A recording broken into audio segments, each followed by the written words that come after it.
ಹಿಂದಿನ ವಿಡಿಯೋದಲ್ಲಿ ಭಗವಧ್ವಜವೇ RSSನ ಗುರು ಎಂಬುದಾಗಿ ತಿಳಿದುಕೊಂಡ್ವಿ ಅಲ್ವಾ? ಹಾಗಾದರೆ ಗುರುವಿನ ಸಮ್ಮುಖದಲ್ಲಿ ನಿತ್ಯ ಶಾಖೆಯಲ್ಲಿ ಏನೆಲ್ಲ ಚಟುವಟಿಕೆಗಳು ನಡೆಯುತ್ತವೆ ಅಂತ ನೋಡುವುದಾದ್ರೆ, ನಿತ್ಯ ಶಾಖೆಯ ಚಟುವಟಿಕೆಗಳನ್ನು ಎರಡು ರೀತಿಯಲ್ಲಿ ವಿಂಗಡಿಸಬಹುದು. ಒಂದು ಶಾರೀರಿಕ ಚಟುವಟಿಕೆಗಳು, ಮತ್ತೊಂದು ಬೌದ್ಧಿಕ ಚಟುವಟಿಕೆಗಳು. ಶಾರೀರಿಕ ಚಟುವಟಿಕೆಗಳಲ್ಲಿ ಕಬಡ್ಡಿಯಂತಹ ಭಾರತೀಯ ಕ್ರೀಡೆಗಳನ್ನು ಆಡಿಸಲಾಗುತ್ತದೆ. ತೆರೆದ ಆಟದ ಮೈದಾನದಲ್ಲಿ ಭಗವಧ್ವಜದಡಿಯಲ್ಲಿ ಎಲ್ಲಾ ವಯಸ್ಸಿನ ಯುವಕರು ಮತ್ತು ಹುಡುಗರು ವಿವಿಧ ರೀತಿಯ ಸ್ಥಳೀಯ ಆಟಗಳಲ್ಲಿ ತೊಡಗಿಕೊಳ್ತಾರೆ. ಇದರ ಜೊತೆಗೆ ವ್ಯಾಯಾಮ, ಯೋಗದ ಕೆಲವು ಆಸನಗಳು, ಸೂರ್ಯ ನಮಸ್ಕಾರ, ಕೆಲವೊಮ್ಮೆ ದಂಡವನ್ನು ಚಲಾಯಿಸುವ ಕೌಶಲ್ಯದ ತರಬೇತಿಯನ್ನೂ ನೀಡಲಾಗುತ್ತದೆ.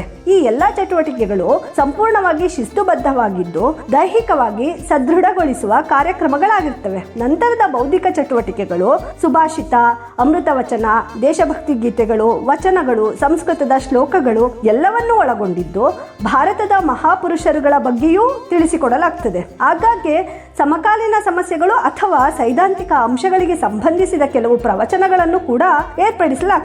ಒಟ್ಟಾರೆ 60 ನಿಮಿಷಗಳ ನಿತ್ಯ ಶಾಖೆಯು ಅತ್ಯಂತ ಶಿಸ್ತುಬದ್ಧವಾಗಿ ಕಟ್ಟುನಿಟ್ಟಾಗಿ ನಡೆದು ಸಮಯ ಪಾಲನೆಯ ಮಹತ್ವದ ಅರಿವನ್ನು ನೀಡುತ್ತದೆ ಎನ್ನಬಹುದು.